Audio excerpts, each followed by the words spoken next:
The pizza was still frozen when I came home. A box sweating on the counter. Beside it, my phone buzzed. Congrats! No heart, no name, just a hollow word from my wife. It was my birthday. The silence in the kitchen was surgical. The hum of the refrigerator, the faint ticking of the wall clock, all of it mocking in rhythm.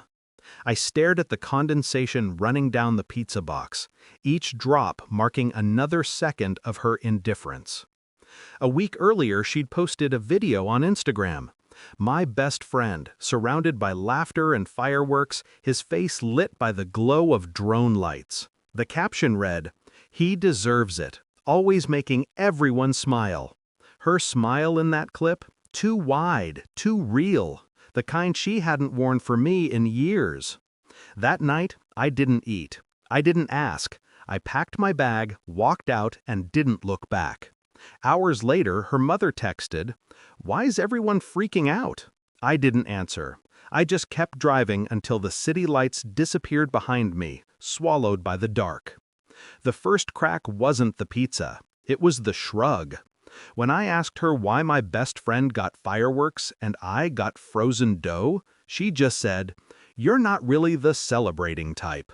She was right. I wasn't. Not anymore. She'd chipped that part of me away bit by bit. Smiles turned into sighs, affection into tolerance.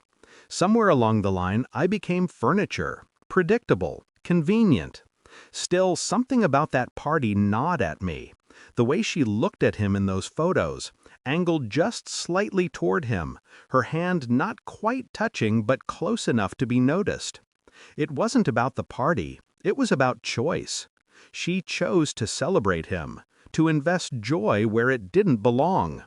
At first, I told myself it was nothing, just a moment misread through bitterness. But then I saw her messages pop on the car screen one evening. His name, his laugh. The small things, emojis she hadn't sent me in years.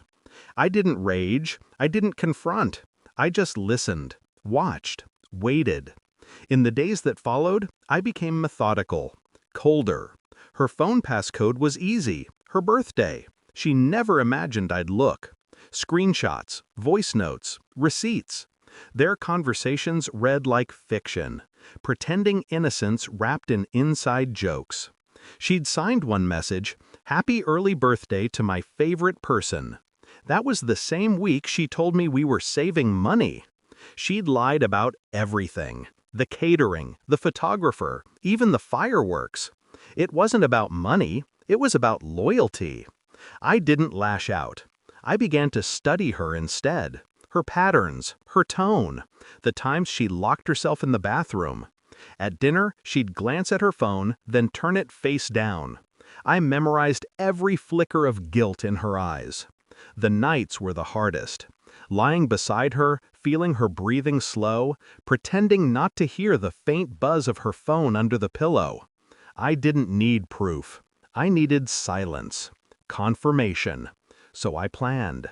I called an old colleague who owed me a favor. Digital forensics. He found what I needed. Call logs, hidden photos, even deleted texts.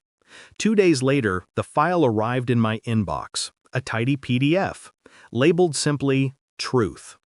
The evidence was quiet. That's what hurt the most. No grand declarations, no heated confessions, just small, consistent betrayals.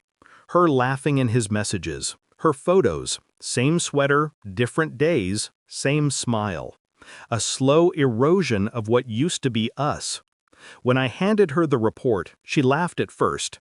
"You're being paranoid." I said nothing.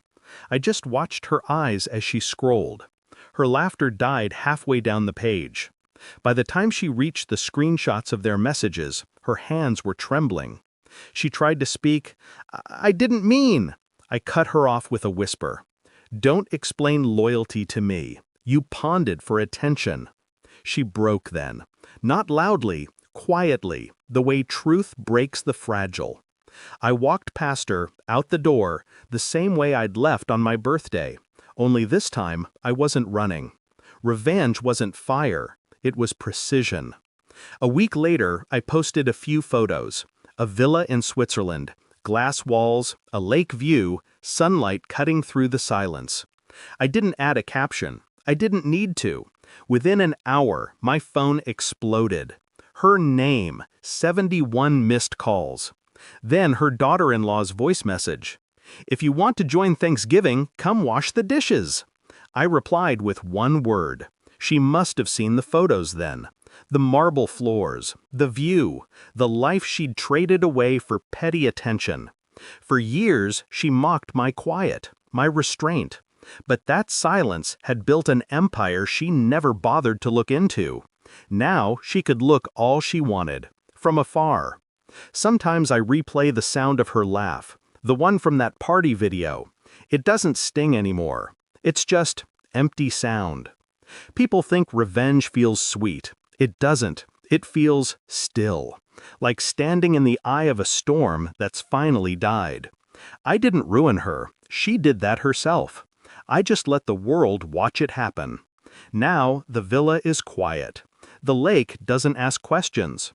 I sit by the window at night, a glass of scotch sweating in my hand, and watch the reflection of fireworks from distant towns.